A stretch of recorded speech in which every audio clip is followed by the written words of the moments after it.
Is that Josh's review corner? Josh, I have some questions for you. Josh, hey, Josh. No, man, not this again, What's up? Hey, dude, I have some questions for you. What? Are you ever gonna review that Wolf album? Man, I'll get to it when I get to it. I know it's been 2 months, but I'll get to it when I get to it. Next question. All right. Next question. Are the allegations true that you quit What just allegations? so you quit reviewing albums so you could just post feet pictures on the side? Bro, where'd you hear that? Where'd you hear that I sold feet pics? Who told you that? Nobody. Man, that's obviously false. Why would I do that? I'm gonna take my hoodie off just to talk to you. Why would I ever do that? Don't ever disrespect me like that again. Okay. Who told you that? Who told you?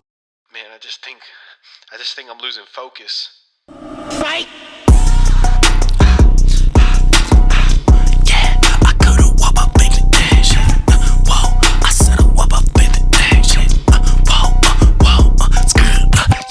What's going on, guys? Welcome back to another episode of Josh's Review Corner. And on this episode, we're going to be reviewing Wolf's latest album, Desiring Peace. Wolf, a Miami-based Christian hip-hop artist who has been dropping music since, honestly, it's been a while. In 2021, he dropped his debut album, Define Me If You Can. He's also been on a collective of singles such as Burberry Coat by DJ Wxlf. He was also on the Gavi LP last year on the song Jettison HPHP, Hurt People, Hurt People. He was someone that when I had heard he was going to be dropping an album this year, that I immediately got very excited for. I got to see him at Holy Smoke last year perform on the DJ Wxlf Superset, and ever since I saw that performance and the energy that he brought, I was very excited for whatever he had coming next. Enter in Desiring Peace. Let's talk about this album for a second. As far as the producers go, the majority of the project is being produced by Wxlf, and you have some other producers such as Crispy in the mix here. In addition to Kilowatts, who's of Heaven on Earth fame, you think about the artists that are being featured on here: Not Clyde on the bonus track, 350 and Eclesso on Peace of Mind.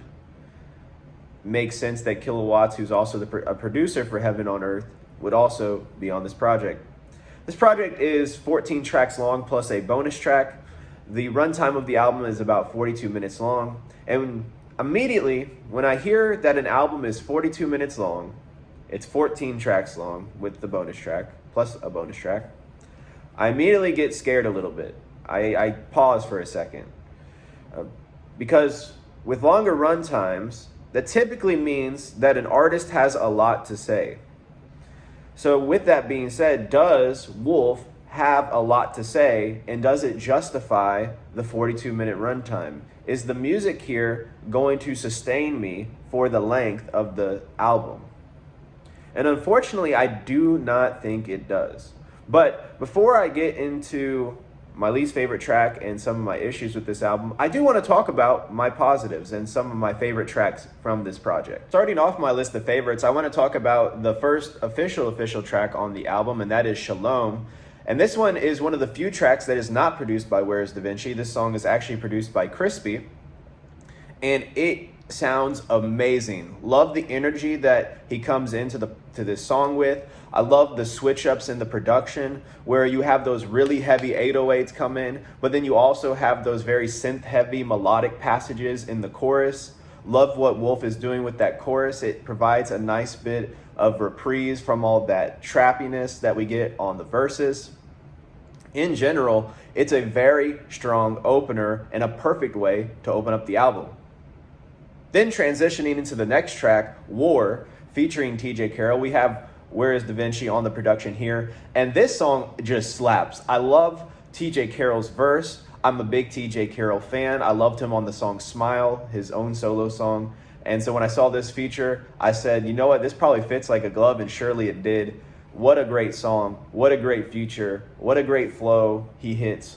The energy that he provides is perfect. Yeah, the beat is nothing crazy, but the beat it suffices, and the energy that both of these gentlemen bring to the song is perfect. Another favorite that I have is the song Look at God featuring John Keith. Love this song. I love that he brought in another feature. This song also one of the more different sounding songs on the entire project. In fact, if you look at the production here, Crispy is popping up again. Just don't find that a coincidence that Crispy's on Shalom and then you see him on Look at God, and they both have some of the better structures on this album from a song standpoint.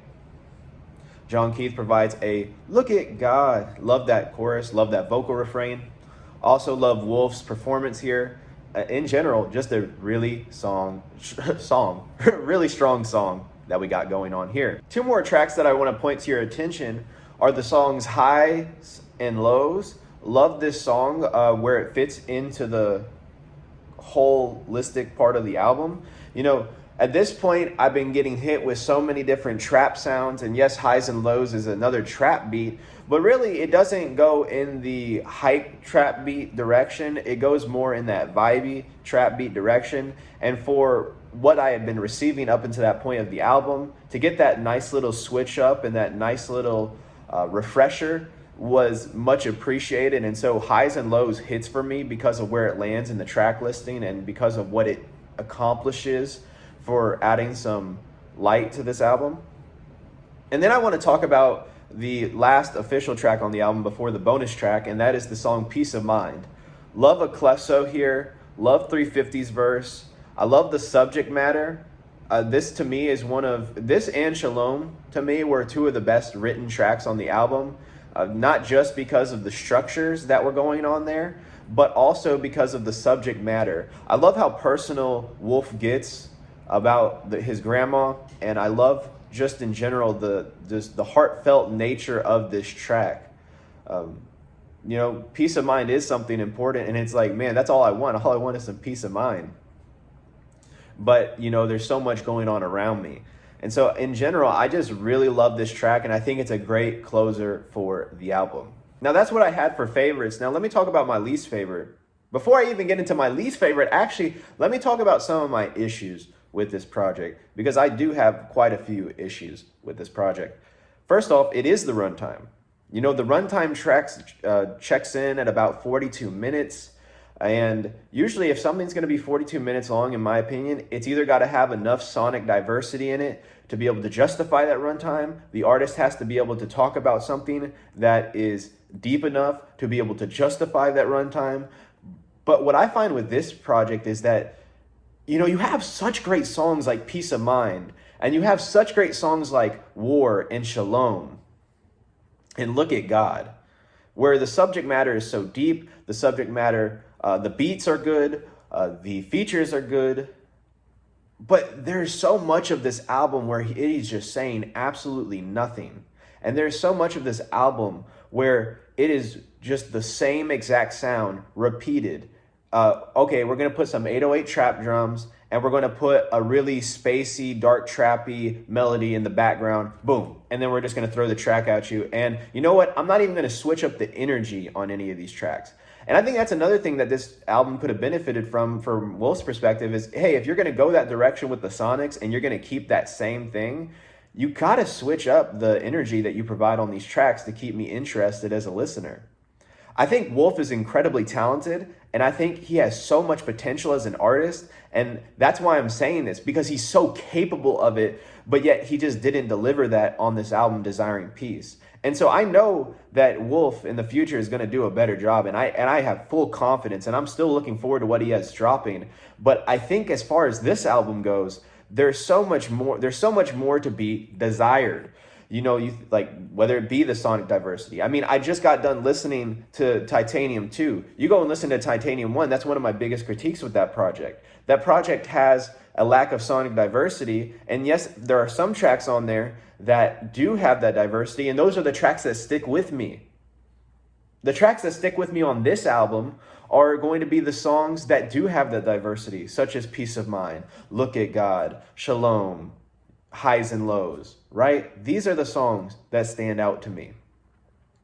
And really all of those, all the 808 trap sounds after some point, remember this is 42 minutes long. After some point, my ears just get so bored and bogged down with that sound. I'm just like, man, how long is it? What track am I on with this album? I don't even know at this point. And I think that's just something that it suffers with. And especially when you get to a song like Tunnel Vision. This song is easily my least favorite song on the entire project. This is a Migos ripoff song if I've ever heard it in my life. This is something that Offset or Takeoff would have rapped back in 2017. It's not even funny how close it is to a Migos flow and a Migos song. And it's really sad because you think about the producer who's producing this, it's Kilowatts. And so I'm just expecting so much more from this song. And at this point, I just heard so much trap stuff come with Island Drive and Cross and War. And even though I like War because of the TJ Carroll feature, you know, these two songs don't provide anything really new, these prior two songs. And now I'm getting this song Tunnel Vision.